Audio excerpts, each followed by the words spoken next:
சொன்னேன் 9 மணிக்கு. 10 மணிக்கு தூங்குறவங்க யாரு? கை தூங்க பார்க்கணும். 10 மணிக்கு தான் தூங்குவோம். யாராவது ரொம்ப 2 குட்டீஸ் 10 மணிக்கு. 11 மணிக்கு யார் தூங்குவா? செஞ்சு தூக்குறீங்களான்னு தெரியாது. நம்மளாம் எத்தனை மணிக்கு படுக்கிறோம்? மினிமம் 8 மணி நேரம் உறக்கம் வேணும். ஏன்னா நமக்கு ஆரோக்கியம் தான் பேசிட்டு இருக்கோம். ஆரோக்கியம் என்ன வேணும்? நமக்கு நல்ல சாப்பாடணும். சாப்பிட்டதுக்கு அப்புறம் 8 மணி நேரம் ஆழ்ந்து தூக்கம் உங்களுக்கு இருக்கும். நம்ம என்ன பண்றோம்? அதை மேபி உங்களுக்கு இருக்கலாம். பட் எங்களை மாதிரி இந்த ஸ்டூடெண்ட்ஸ் படிக்கிற வரப்ப 8 மணி நேரம் தூக்குறது கிடையாது.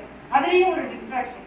அப்போ நம்ம ஆரோக்கியமா இருக்கணும் அப்படின்னாவே நமக்கு கொடுக்கப்பட்ட நேரங்களை வந்து பாசிட்டிவா நம்ம எடுத்துட்டு போகணும். பாசிட்டிவா அதை நம்ம வெளிக்கொணரும். நம்ம ஒரு விஷயம் பண்றோம், செய்கிறோம், பார்க்குறோம், கேட்குறோம், என்ன வேணாலும் பண்ணாலும் அதுல ஒரு நேர்மறையான எண்ணம் இருக்கணும்.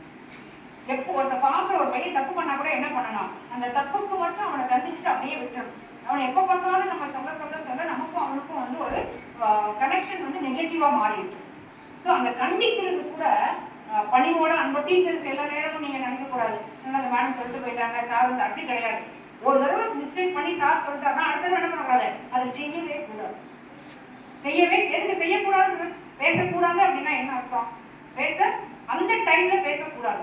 தமிழ் பண்ணியிருக்கோம். அப்ப அந்த கேட்கிற வார்த்தைகளுக்கு நம்மளுடைய ரியாக்ஷன் பாசிட்டிவா இருக்கணும். நான் சின்ன எக்ஸாம்பிளா சொல்லியிருக்கேங்க. அதே மாதிரி நம்ம நிறைய பேர் வீட்ல பண்ணீங்கன்னா சொல்லி வளர்க்கக்கூடிய குழந்தைங்க. உங்களுக்கு ரொம்ப பெருசா எதுவும் தெரியாது. அம்மா சொல்லுவாங்க இதை செய்ய, அதை செய்ய, அதை செய்ய. நடந்து வரப்ப யாராவது சொல்லலாம் இதே போகணுமா அப்படின்னு எல்லாமே சொல்லி சொல்லி தான் நம்ம வளரும். இந்த உலகத்துல நம்ம ஞானம் வந்து அப்படிதான் பெறப்படுது. அதே மாதிரி இங்க பாத்தீங்க அப்படின்னா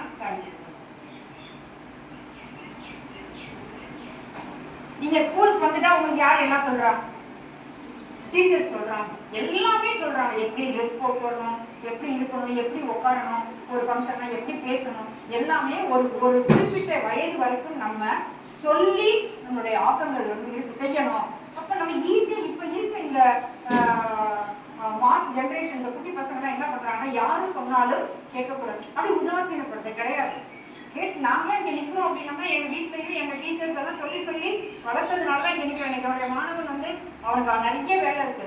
ஆனாலும் ஒரு ஆசிரியர் கூப்பிட்டுருக்காங்க அப்படிங்கிறதுக்காக வந்து நான் நம்ம ஸ்கூல்ல நீங்களும் பார்க்கணும். ஏன்னா அவங்களும் ஒரு குட்டி ஸ்கூல் ரன் பண்ணிட்டு இருக்காங்க. ஸோ இது நல்லா இருக்கும். இந்த ஸ்கூலு ரொம்ப டேலண்டடா இருக்காங்க ஸ்டூடெண்ட்ஸ், கிராமத்துலேருந்து வர்றாங்க அப்படின்னு சொல்லி கூட்டிட்டு வந்திருக்கேன். என்னையும் கூட்டிட்டு வரக்கணும். அந்த எண்ணம் வரணும் இல்லையா?